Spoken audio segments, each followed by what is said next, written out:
Pinagaling ang Gerasenong inaalihan ng masamang espiritu. Dumating sila sa ibayo ng lawa sa lupain ng mga Geraseno. Pagkababa ni Jesus sa bangka, siya'y sinalubong ng isang lalaking galing sa libingan. Ang lalaking ito'y inaalihan ng masamang espiritu at sa libingan naninirahan. Hindi siya maigapos ng matagal kahit tanikala ang gamitin. Malimit siyang ipangaw at gapusin ng tanikala. Ngunit pinaglalagot-lagot niya ito at pinagbabali-bali ang pangaw. Talagang walang makasupil sa kanya. Araw-gabi nagsisigaw siya sa libingan at sa kaburulan at sinusugatan ng bato ang kanyang sarili. Malayo pa'y natanaw na niya si Jesus. Siya'y patakbong lumapit at nagpatira pa sa harapan niya at sumigaw ng malakas, "Jesus, anak ng kataas-taasang Diyos, ano ang pakialam mo sa akin? Huwag mo akong pahirapan alang-alang sa Diyos."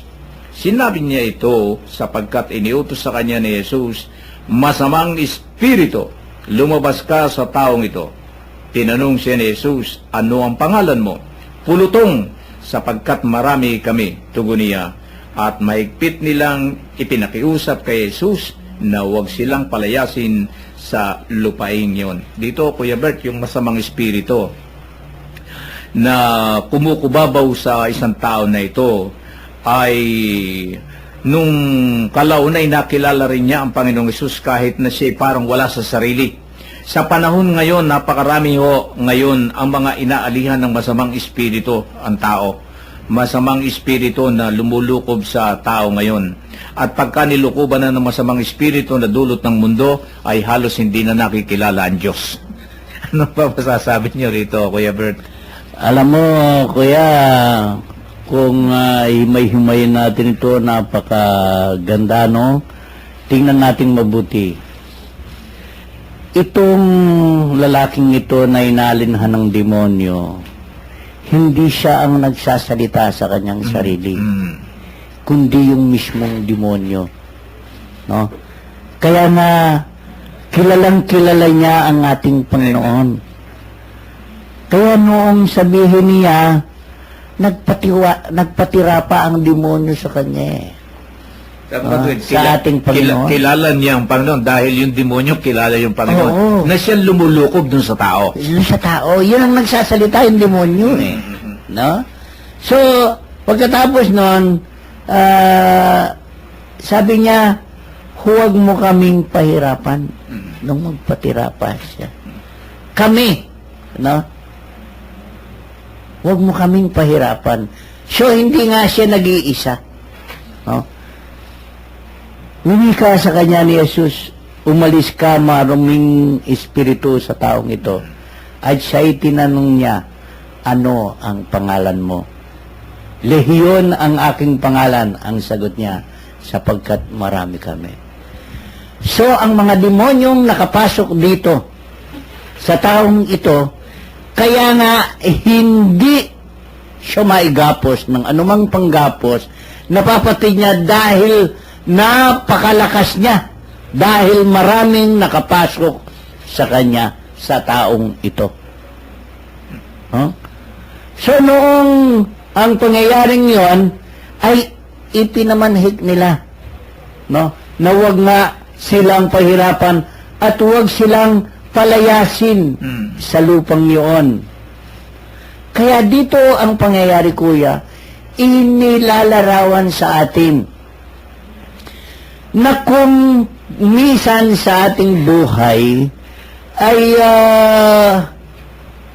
nagiging malakas tayo ang loob, no? Dahil kung minsan demonyo ang nasa sa atin, ano yon? Nakakaisip tayo ng gumawa ng masama sapagkat demonyo ang nag-uutos sa atin. Ha?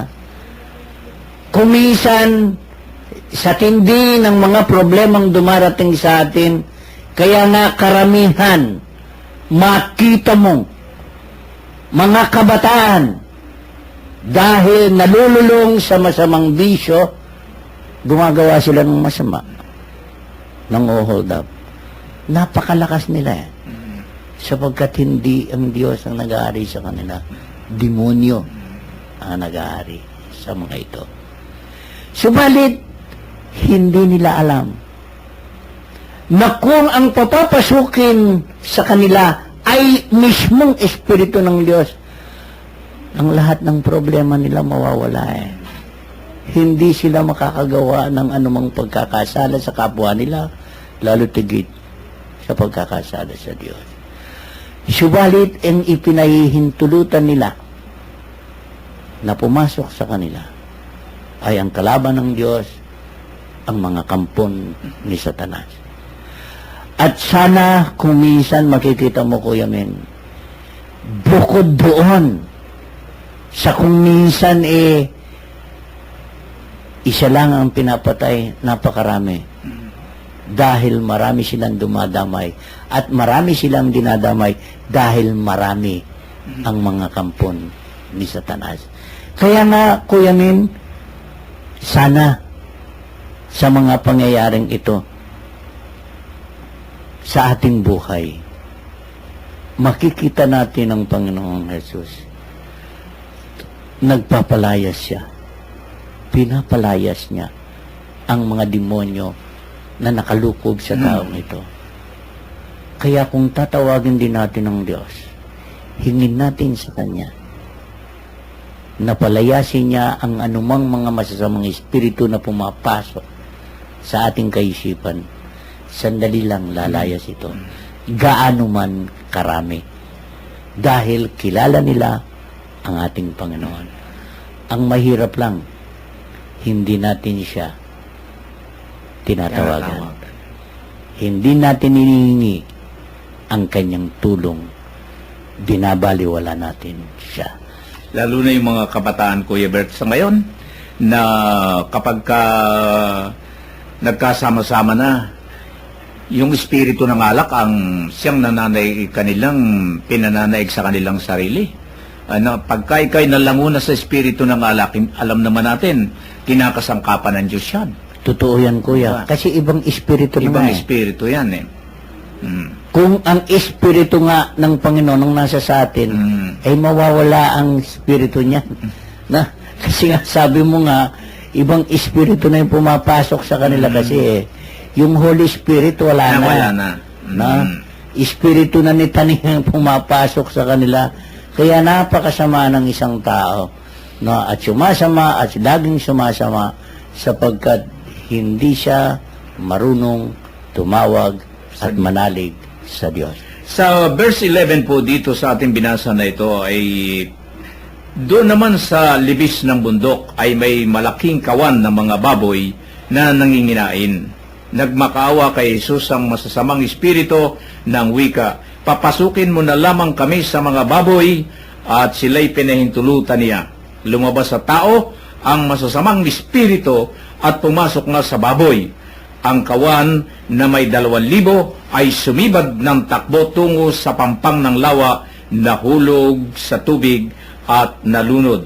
Nagtatakbo ang mga tagapag-alaga ng kawan at ipinamalita ito sa bayan at sa mga nayon.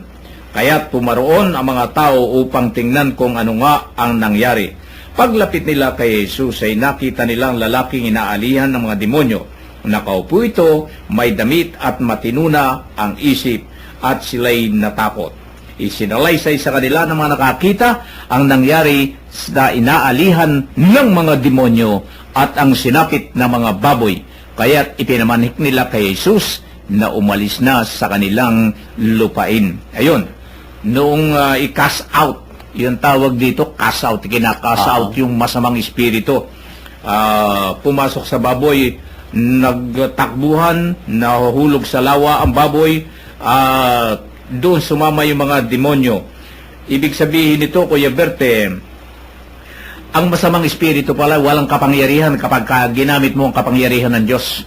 Pagka yung sinabi mo, lumayas ka masamang espiritu, lalayas ito, at pati sa mga kung saan ito nagtatakbuhan. Ito, pumasok sa baboy hanggang saan nawala at nalunod na. Pero itong mga masamang espiritong ito, ito ba'y marunong din kumilala sa mga tao naman na mabubuti rin naman, na nagpapanggap na mabubuti? Ay, kung nagpapanggap lang, yun nga ang pinapasukan eh. At yun din, hindi nagpapanggap, pinapasukan. Pero kung matibay ka nga, at nasasayo pa ganun, hindi sila pwede